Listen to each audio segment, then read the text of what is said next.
नमस्कार दोस्तों।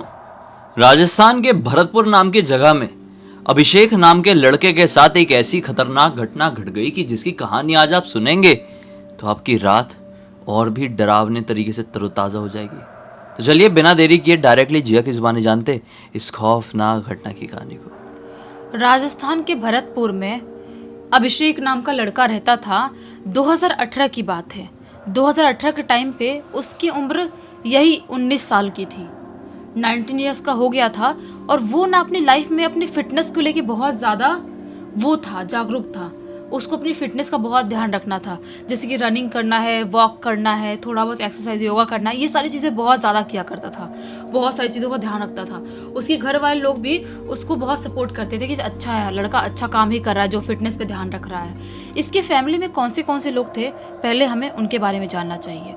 इसकी फैमिली में इसके मम्मी पापा, दादी और एक भाई और एक बहन, ये सारे लोग आराम से अपनी ज़िंदगी बिता रहे थे, भरतपुर के अंदर रह रहे थे और उनकी ज़िंदगी भी सब कुछ अच्छी खासी बीत रही थी। इसका एक बेस्ट फ्रेंड था युवराज नाम का, जो इसके हर चीज़ में साथ देता था। अगर अभिषेक कहीं पर भी जा रहा है तो उसके साथ ही जाएगा युवराज। अगर अभिषेक रनिंग के लिए जाएगा तो युवराज भी उसके साथ रनिंग के लिए जाएगा। अगर अभिषेक एक्सरसाइज करने जा रहा है तो युवराज भी साथ में जाएगा। मतलब दोनों की बॉन्डिंग बहुत ज़्यादा अच्छी थी, दोनों की दोस्ती यारी बहुत ज़्यादा अच्छी थी।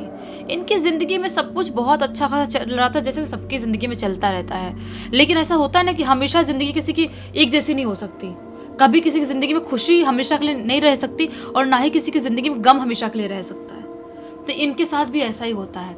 ये मस्त अपनी ज़िंदगी खुशी खुशी काट रहे थे। लेकिन एक शाम की बात है, एक शाम को क्या होता है, अभिषेक और युवराज दोनों अपने घर से निकल जाते हैं रात के 9 बजे करीब रनिंग करने के लिए। ये जो रनिंग करते थे ना, अपने घर से थोड़ा सा आउटर इलाके में रनिंग करते थे। जहाँ पे रहते थे वहाँ से थोड़ा आउटर इलाके में एक गली कोचे टाइप का एरिया था, जहाँ पे बहुत ही कम लोग जाया करते थे। वहाँ पे थोड़ा बहुत कचरा भी पड़ा रहता था, थोड़ा सा अलग सा एरिया था वो। तो ये लोग रनिंग उधर ही जाते थे क्योंकि वहाँ पे ज़्यादा गाड़ी वाड़ी नहीं है, ज़्यादा लोग नहीं है, बच्चे नहीं है, और तो फिर आराम से रनिंग कर पाएंगे और मूड भी सही रहेगा। इनको अकेले में ही करना पसंद था, ये लोग उधर ही रनिंग करते थे। तो आज भी रात के 9 बजे के करीब वहाँ के लिए निकल जाते हैं। दोनों मस्त रनिंग कर रहे हैं, काफ़ी दूर तक निकल जाते हैं। काफ़ी दूर तक निकलने के बाद उनको एक कचरे वाली एरिया के पास पहुँचते हैं। जिस कचरे वाली एरिया के पास से उनको कुछ बहुत ही ज़्यादा गंदी स्मेल आती है, बहुत गंदी। ऐसा लग रहा था कि पता नहीं क्या तो यहाँ पे सड़ गया है पूरी तरह से, जिसकी वजह से सांस लेने में भी तकलीफ हो रही है। ये सोचते हैं कि क्या स्मेल आ रही है, क्या सड़ा है, कुछ समझ में नहीं आ रहा है। जैसे अपन डिस्टर्ब हो रहे हैं वैसे कोई भी डिस्टर्ब हो सकता है। इनको ना साफ़ सफाई का भी बहुत ज़्यादा शौक था। अगर कहीं पे कुछ गंदगी है तो ये लोग साफ़ कर देते थे, ऐसा वाला था। ये लोग सोचते हैं कि क्या है कचरे के पास जो इतनी स्मेल आ रही है, देखे क्या चल के। अभिषेक और युवराज दोनों कचरे के पास जाते हैं। वहाँ पर बहुत नोटिस करने की कोशिश करते हैं, नाक भी दबा रहे हैं, स्मेल भी बहुत गंदी आ रही है। तो नोटिस कर पाते हैं कि कचरे के पास ही एक इतनी बड़ी पोटली रखी है, लाल रंग के कपड़े की पोटली रखी है। और शायद ये स्मेल उस पोटली के अंदर से आ रही है। अभी तक इनको लग रहा था कि शायद कोई चिड़िया उड़िया खत्म हो गई होगी तो उसकी स्मेल आ रही होगी, या कोई चूहा मर गया होगा, जैसे कि बहुत जगहों पे होता है। लेकिन अभी इन्होंने पोटली को देखे थे, ज़्यादा स्मेल पोटली के पास से आ रही थी। ये लोग सोचते हैं कि क्या मतलब हो सकता है इसमें, देखते हैं भला। ये लोग ना थोड़ा सा लकड़ी से हटा के और उसके बाद पोटली को खोल देते हैं। पोटली को खोल देते हैं दोनों मतलब क्या, युवराज खड़ा था और अभिषेक ही खोलता है पोटली।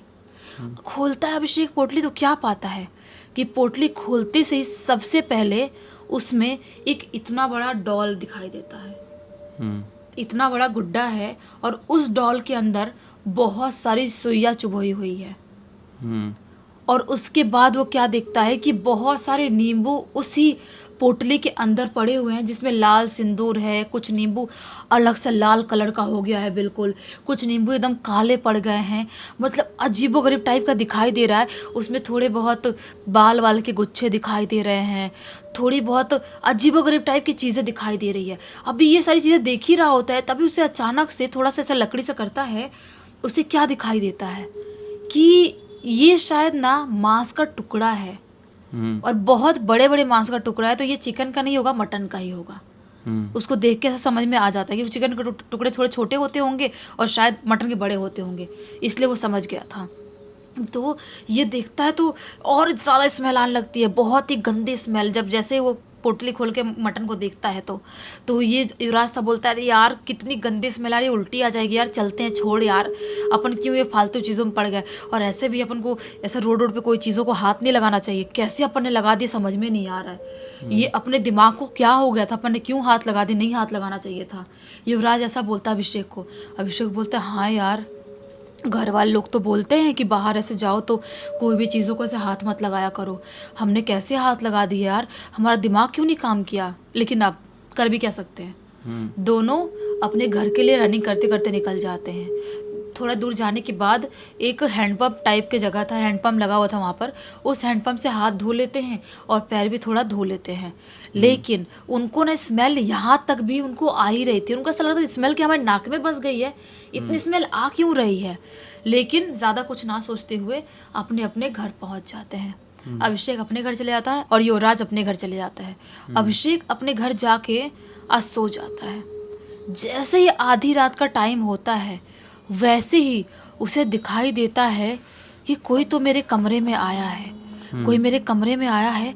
वो देखता है कि जो मेरे कमरे में आया है शायद ये कोई औरत है, औरत है, और उस औरत की शक्ल बहुत ही बुरी तरह से जली हुई है।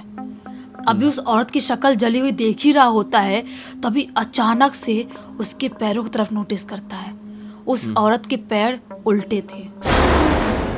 इस चीज़ को देखता है, वो बहुत ज़्यादा घबरा जाता है। उसको वो औरत ऐसे खाने के लिए मुंह खोलती है, उसकी तरफ दौड़ती है, अचानक से उसकी चीख निकलती है और उसकी आँख खुल जाती है। तब इसको महसूस होता है कि ये मेरा सपना था। लेकिन अभी भी लिटरली वो बहुत ज़्यादा घबरा रहा था। अंदर से उसकी घबराहट बहुत ज़्यादा बढ़ गई थी कि इतना रियलिस्टिक सपना कैसे आ सकता है। सही बात है। बहुत बार होता है ना, कुछ लोगों को ऐसे सपने आते हैं कि ऐसा लगता है कि सब कुछ रियल में हो रहा था। इसके साथ भी सेम वैसा ही हो रहा था। ये चीखा था, उसकी वजह से इसकी दादी मम्मी पापा इसके कमरे में भागते हुए आते हैं, बोलते क्या हुआ बेटा, क्या हुआ, तो चिल्ला क्यों रहा था। तो ये बोलता है, अरे कुछ नहीं, आप लोग डिस्टर्ब हो गए, मैंने कुछ बुरा सपना देखा था। पापा बोलते हैं, इसीलिए मैं बोलता हूँ कि रात के टाइम में रनिंग मत किया कर, मॉर्निंग में रनिंग कर लिया कर। रात के टाइम में जाएगा तो बाहर से डिस्टर्ब हो जाता है दिमाग, उसकी वजह से सपने आ रहे होंगे, ज़्यादा मत सो जा। ये अपना सोने के लिए चले जाता है और बाकी दादी मम्मी पापा अपने अपने बेडरूम में चले जाते हैं। यहाँ पर इसको नींद नहीं आ रही है, जैसे तैसे करते करते ये सो जाता है। उसके बाद से पूरे 2 महीने तक इसकी ज़िंदगी पूरी तरह से बर्बाद रही। पूरे 2 महीने तक उसको रोज़ वही सपना आ रहा है, वही औरत दिखाई दे रही है, वैसी जली शक्ल है, वैसे उल्टे पैर हैं, रोज़ दिखाई दे रही है। ये सारी चीज़ें देखते देखते इतने हद लेवल तक पहुंच गई कि जो अभिषेक है ना, उसके सिर में दर्द होने लगा। पूरे टाइम उसके सिर में दर्द रह रहा है, ना ही वो कॉलेज जा पा रहा है, ना ही पढ़ाई कर पा रहा है, ना ही कुछ कर पा रहा है। वो घर से बाहर तक निकलना छोड़ दिया, उसने रनिंग करना तक छोड़ दिया। वो लोगों से कटने लगा, इंसानों से दूर होने लगा।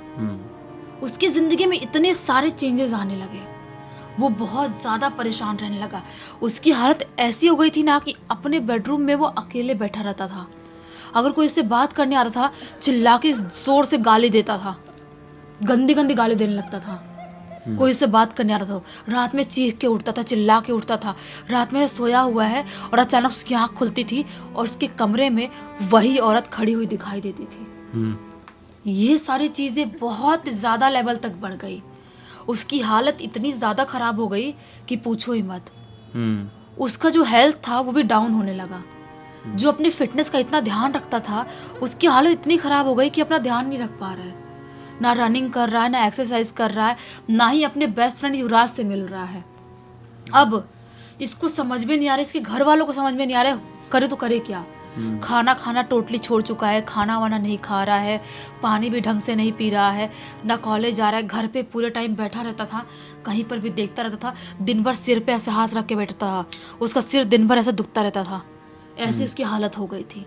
अचानक से उसके दिमाग में पता नहीं क्या आता है, ऊपर वाले की कृपा बोलो या क्या बोलो, उसको ऐसा लगता है कि मुझे ना उनके घर के पास में ही एक पंचमुखी हनुमान जी का मंदिर था। वो सोचते हैं मुझे ना हनुमान जी के मंदिर जाना चाहिए। अब भगवान की कृपा ही बोलेंगे उसको। ऐसी हालत में भी पोजेस जैसी हरकत है उसके साथ, तो भी उसके दिमाग में भगवान के थॉट्स आए, भगवान के बारे में सोच पाया। वरना जिनके अंदर ऐसी भूतिया शक्ति होती है ना, वो भगवान के बारे में सोच भी नहीं पाते।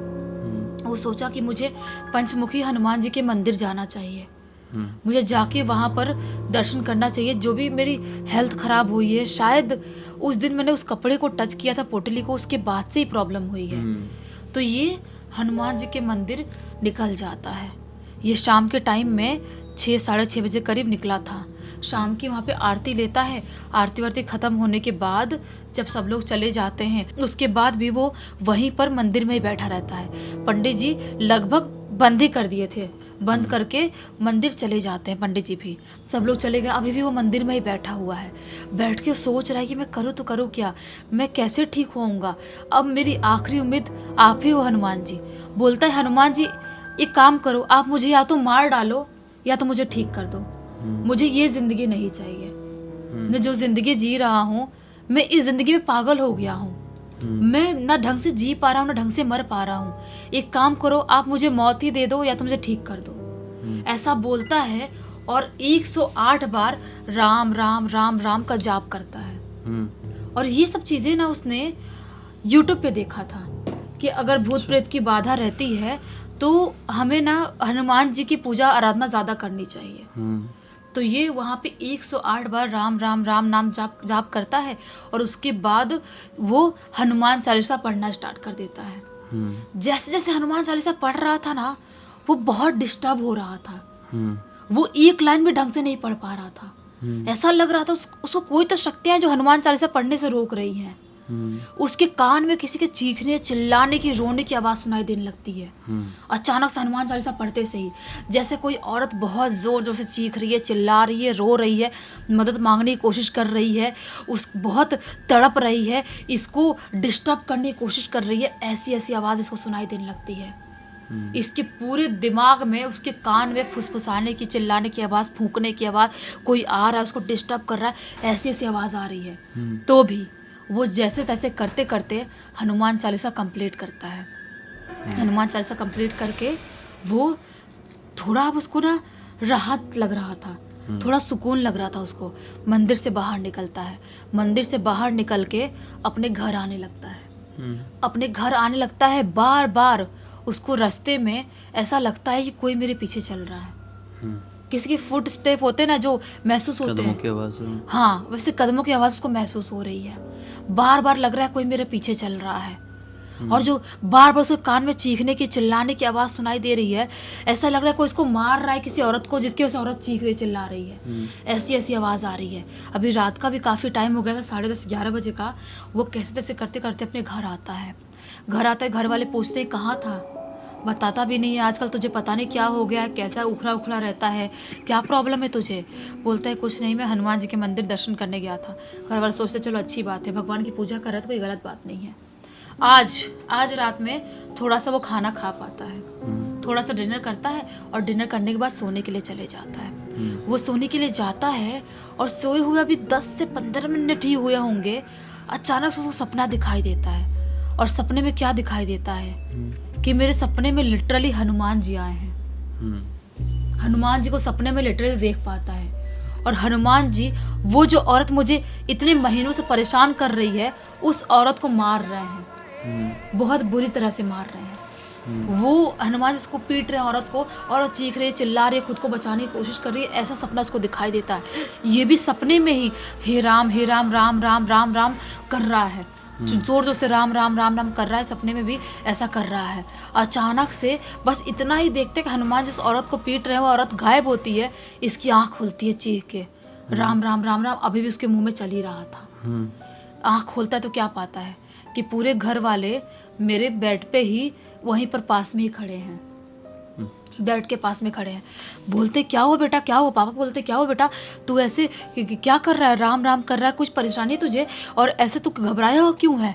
तो वो अपने पापा को सारी बात बता देता है कि हम लोग कैसे कैसे वहाँ पर गए थे और कैसे कैसे हमने पोटली खोला था मैंने, और पोटली खोलने के बाद मेरी लाइफ ऐसे बर्बाद हो रही थी।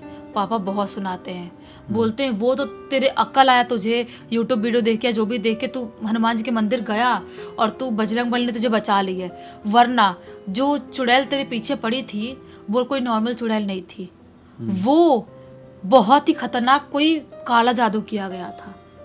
और काला जादू करके उस चुड़ैल को उस चीज में बैठाया गया था। जो भी उस चीज को टच करता वो चुड़ैल उससे चपटती ही तो उससे चपट गई थी।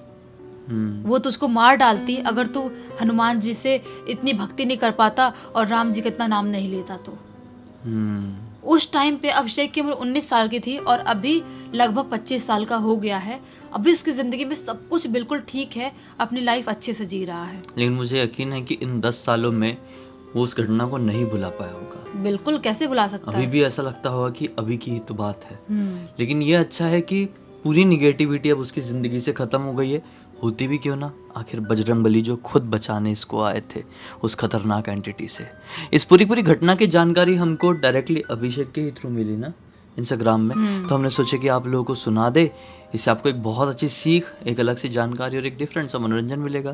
तो इसी बात पे अब तक इस वीडियो को देख लिए हैं तो लाइक ज़रूर कर देना, चैनल को सब्सक्राइब करके बेल आइकन दबा के ऑल के ऑप्शन में क्लिक करना, क्योंकि इसी तरह के हैरान कर देने वाले खौफनाक वीडियोस डेली आप लोग के सामने लेके आते रहते हैं। इंस्टाग्राम की लिंक इस वीडियो के डिस्क्रिप्शन बॉक्स में मिल जाएगी, क्लिक करके डायरेक्टली वहाँ पर पहुँच जाना। और इसी तरह की कोई भी कहानी, टॉपिक या जानकारी आप लोग के पास भी है तो लिख भेजना। हो सकता है हमारा अगला वीडियो कल आपके हिसाब से बन रहा हो। तो चलिए कल फिर से मिलते हैं, तब तक के लिए बहुत बहुत धन्यवाद। आपका दिन शुभ हो।